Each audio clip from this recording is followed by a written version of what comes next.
There's someone in your life who owes you an apology. Not a small one, a real one. The kind that would actually change something if it came. And you have been waiting for it, quietly, without making a scene, for longer than you'd like to admit. You told yourself you were over it, you moved forward, you built a life around it. But there is a room in the back of your mind that you never fully closed the door on. Adam had that room too. And this is his story. Adam is not a dramatic person. He doesn't talk about his feelings unprompted. He doesn't bring things up. He moves forward. That's what he does. That's what he was raised to do. But there is a room in the back of his mind that he never fully closes the door on. Inside that room, a conversation that ended badly. A person who caused real damage and never acknowledged it. Could be his father. Could be a friend who disappeared, could be someone who looked him in the eye and chose to hurt him anyway. It doesn't matter who it is. You already know who it is for you. Adam told himself he was over it. He told himself it didn't affect him. He built a life, a good one, and put that room somewhere he didn't have to look at every day. But it was always there. Here's what waiting for an apology actually does to a person. It keeps you tethered. Not to the person, to the version of events where you are still owed something, where the account is still open, where justice hasn't happened yet, so the story isn't finished.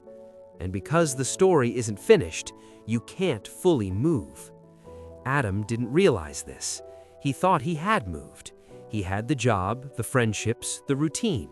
He was functional, more than functional. But there was a ceiling on certain things.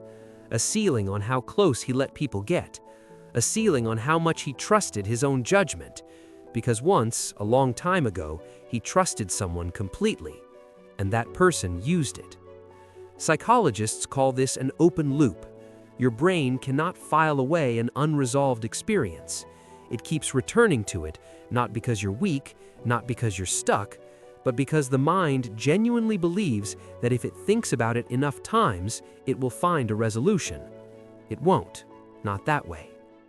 Adam's moment came not from a conversation, not from a breakdown, but from a question a friend asked him at dinner one night, completely offhand. Are you still waiting for him to admit it?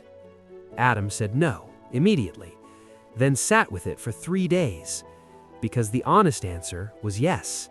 He had been waiting so long it had become invisible, woven into how he carried himself, how he entered rooms, how he decided who was safe.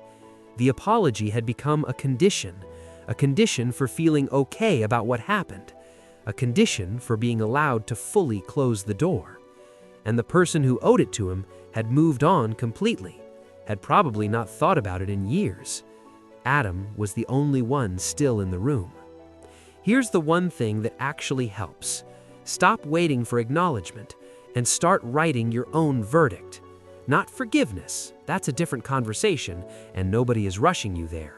But a verdict, a clear, private, internal decision about what happened, what it meant, and what it says. Not about you, but about them. The apology you never got was someone refusing to be accountable. That is information about who they are. It was never information about your worth, your judgment, or whether what happened to you was real. You don't need them to confirm the story. You were there. You already know what happened. The moment Adam understood this, really understood it, not just intellectually but in his body, the room got quieter. Not empty, but quieter. Some people are never going to say sorry, because they know what they did, because saying it would cost them something they're not willing to pay. That is their limitation, not yours. You are allowed to close the chapter without their signature on it. You are allowed to decide, on your own terms, in your own time, that what happened is finished, that it shaped you, but it does not own you, that you are not going to keep a seat at the table for someone who already left the restaurant.